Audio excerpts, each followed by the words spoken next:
L'anime commence dans un bois très paisible où se trouve une seule maison au centre. C'est ici que nous faisons la connaissance de notre protagoniste, Ryo Mijara, qui se lève de son lit pour observer ce qui l'entoure. En sortant et en jetant un coup d'œil au bois, la première chose qu'il fait est de réciter un petit enchantement pour faire apparaître un petit amas d'eau au-dessus de sa main. Dans un changement de scène, nous voyons ce qui s'est passé quelques instants plus tôt, avant son arrivée ici. Ryo reprend soudainement conscience et se rend compte qu'il se trouve dans un endroit inconnu. À travers la brume, un homme apparaît et lui indique que ce n'est pas l'au-delà. Une fois qu'ils peuvent se voir clairement, cet homme lui demande s'il s'appelle Ryo Mijara, ce à quoi Ryo répond par l'affirmative. Soulagé, l'homme lui dit qu'il n'a pas reçu de visiteurs depuis longtemps. Sans détour, il informe Ryo qu'il a perdu la vie dans un accident. Sans montrer de surprise, Ryo dit qu'il s'en souvient, et on peut voir qu'il a probablement été renversé par un véhicule. Il demande alors à l'homme s'il est Dieu, mais celui-ci répond que non, qu'il peut le considérer comme quelque chose de plus proche d'un ange, et qu'il est prêt à répondre à ses questions. Ryo décide de l'appeler Michael et lui dit qu'il est conscient qu'il va réincarner.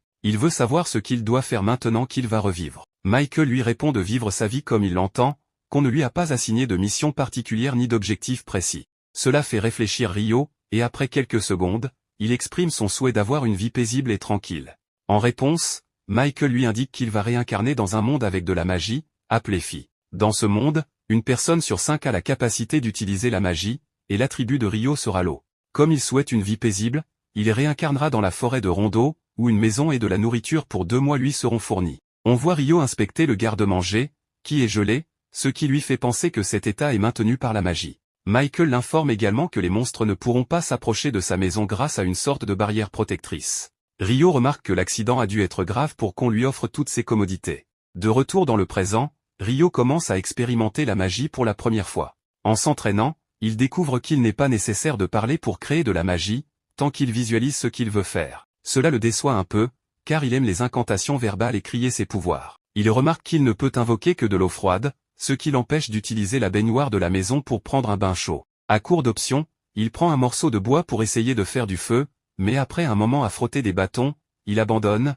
réalisant à quel point c'est difficile. Laissant cela de côté, il se concentre sur la tentative de geler l'eau dans un seau, sans succès. Voulant créer de la glace, il s'efforce davantage, car il est intéressé par un sort qui lui permettrait de créer des lances de glace. Il réduit alors la taille de l'eau, en extrait la chaleur, et visualise les molécules d'eau. Ensuite, il lie l'élément oxygène à l'élément hydrogène d'une molécule voisine, ce qui lui permet de créer de la glace.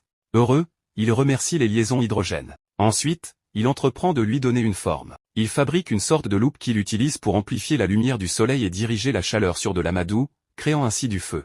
Le soir venu, il peut enfin profiter